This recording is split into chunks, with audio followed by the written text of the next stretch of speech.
चलिए ब्रेक के बाद आपका स्वागत है। नगर के नुमाइश पंडाल में आयोजित गरीब कल्याण सम्मेलन को बतौर मुख्य अतिथि पहुंचे। इस दौरान जनरल वीके सिंह ने कार्यक्रम में पीएम नरेंद्र मोदी की योजनाओं और उपलब्धियों को गिनाया। कार्यक्रम को संबोधित करते हुए जनरल वीके सिंह ने कहा कि पीएम नरेंद्र मोदी ने गरीबों के कल्याण के लिए अनेक योजनाएं लागू की हैं।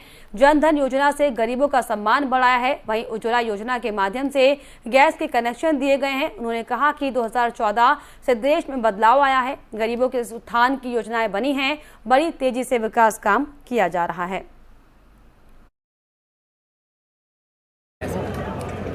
गरीब कल्याण सम्मेलन जो है वो इसलिए है कि 8 साल के अंदर बहुत सी योजनाएं हमने शुरू की, बहुत से लोगों को उसका फ़ायदा मिला। हम चाहते हैं कि जो हमारे लाभार्थी उस चीज़ को समझें कि ये योजनाएं केंद्र से प्रधानमंत्री जी के द्वारा की गई और उनको ये समझ में आए कि उनको लाभ किसके द्वारा मिला है, क्योंकि लोग बाग भूल जाते हैं। लाभ लेने के बाद ज़िंदगी सुगम हो जाती है, उसके बाद उस सुगमता के अंदर हम याद नहीं रखते कि किसने उनके लिए काम किया। सर, जुमे की नमाज के बाद कई जिलों में पत्थरबाजी की घटनाएं हुई हैं, इसको रोकने के लिए क्या ज़रूरी कदम उठाए गए हैं और आगे ऐसी घटना ना हो? मैं सिर्फ यही कहूँगा कि प्रदेश की सरकार बहुत जिम्मेवार सरकार है और ख़ासकर कानून और व्यवस्था के प्रति वो इस चीज़ का पूरा ध्यान रखेगी कि ऐसी चीज़ें जो हैं उनके ऊपर अंकुश लगाएं। साक्षी महाराज का एक बयान आया है कि शुक्रवार को पत्थर चलेंगे और शनिवार को बुलडोजर, क्या इस तरह ही देखा जाएगा? मैंने जो आपको बताया, देश की सरकार और इंडिविजुअल की बात मत करिए। प्रदेश की सरकार पूरे अपने जिम्मेवारी से कानून और व्यवस्था के लिए कदम उठाएगी ताकि वहीं प्रयागराज में जुमे की नमाज के बाद हिंसा और बवाल के मामले में पुलिस ने उपद्रवियों की तस्वीरें जारी की हैं। हिंसा के छठे दिन डीएम संजय खत्री और एसएसपी अजय कुमार ने अटाला क्षेत्र का जायजा लिया। एसएसपी ने कहा कि वीडियो और सीसीटीवी और नामजदगी के आधार पर 40 अन्य आरोपी चिन्हित किए गए हैं। अब तक 92 लोग हिरासत कर न्यायिक अभिरक्षा में जेल भेजे गए हैं। फरार आरोपी जल्द पुलिस या न्यायालय के सामने नहीं आते हैं तो कोर्ट से वारंट आदेश लेकर कुर्की की कार्रवाई की जाएगी। चिन्हित किए गए आरोपियों के पोस्टर तैयार हो चुके हैं और जल्द उनके पोस्टर सार्वजनिक किए जाएंगे ताकि आम जनता के माध्यम से उनकी पहचान हो सके। वहीं एसएसपी के मुताबिक आने वाले जुमे को लेकर पुलिस और प्रशासन अलर्ट है। अतिरिक्त पुलिस फोर्स की तैनाती की गई है। लोगों को समझाने बुझाने की प्रक्रिया जारी है। वहीं कार्रवाई अभी भी जारी रहेगी। किसी को कानून हाथ में लेने की इजाजत नहीं दी जा सकती है।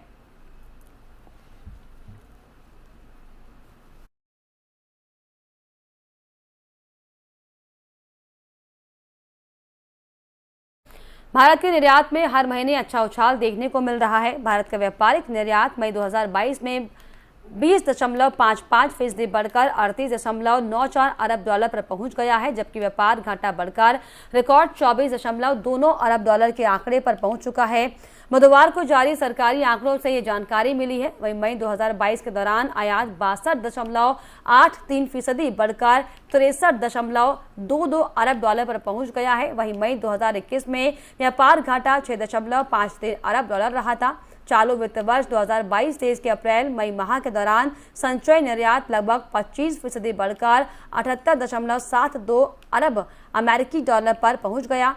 आपको बता दें कि अप्रैल मई 2022-23 में आयात 45.42% बढ़कर 123.41 अरब डॉलर हो गया। इसके अलावा अप्रैल महीने की बात की जाए तो पिछले महीने में भारत का वस्तुओं का निर्यात 24.22% बढ़कर 38.19 अरब डॉलर पर पहुंच गया। इस दौरान व्यापार घाटा भी बढ़कर 20 अरब डॉलर हो गया था।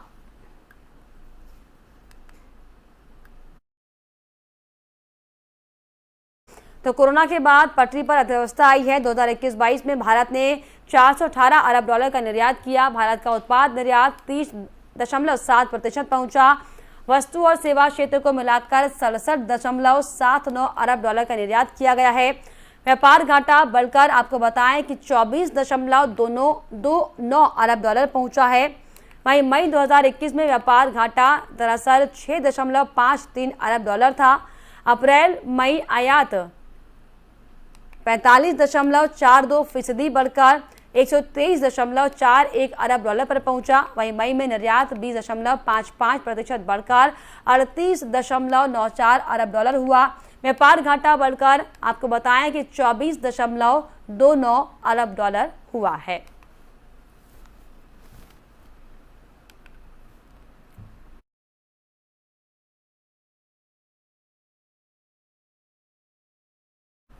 देश में जल्द ही 5G मोबाइल सेवा की शुरुआत होने वाली है। 5G स्पेक्ट्रम की नीलामी का रास्ता साफ हो गया है।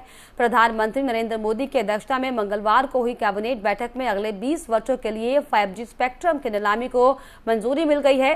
जुलाई के आखिर से स्पेक्ट्रम की नीलामी की जाएगी। सरकार ने कहा कि कुल 72 गीगाहर्ट्ज स्पेक्ट्रम की नीलामी, जिसमें 600 मेगाहर्ट्ज, 700 मेगाहर्ट्ज, 800, 900, 1800, 2100, 2300 मेगाहर्ट्ज, वहीं मिड रेंज में 3300 मेगाहर्ट्ज और हाई रेंज में 26 गीगाहर्ट्ज फ्रीक्वेंसी बैंड में की जाएगी। सरकार ने अपने बयान में कहा कि 5G दूरसंचार सेवाओं की जल्द ही शुरू होने की उम्मीद है। 4G मोबाइल सेवा के मुकाबले 5G मोबाइल सेवा की स्पीड और क्षमता लगभग 10 गुना अधिक होगी। स्पेक्ट्रम के लिए भुगतान 20 समान वार्षिक किस्तों में किया जा सकता है, जिसका भुगतान प्रत्येक वर्ष की शुरुआत में अग्रिम रूप से किया जाना है।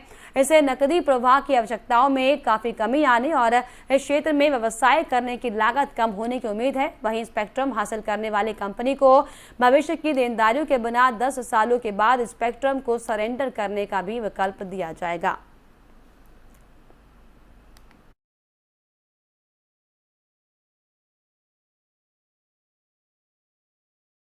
चलिए, ऐसे में अगर इंटरनेट के इतिहास की बात की जाए तो अगर 1G की बात करें तो 1979 में एनालॉग टेलीकम्युनिकेशन की शुरुआत हुई थी। 2G 1981 में टेक्स्ट मैसेज की शुरुआत हुई। इसके अलावा अगर 3G की बात करें तो 1988 में मोबाइल और वायरलेस इंटरनेट कनेक्शन आए थे। इसके अलावा 4G की अगर खासतौर पर बात की जाए तो 2008 में क्लाउड IP और ब्रॉडबैंड की शुरुआत की गई थी। 5G 2019 में हाई स्पीड और अनलिमिटेड डेटा कैपेसिटी मिली थी। इसके अलावा अब 6G की तैयारी है और अनुमानित है कि 2030 तक इसमें साइबर्ग और ब्रेन कंप्यूटर टेक्नोलॉजी के साथ हाई स्पीड इंटरनेट की सेवा मिलेगी।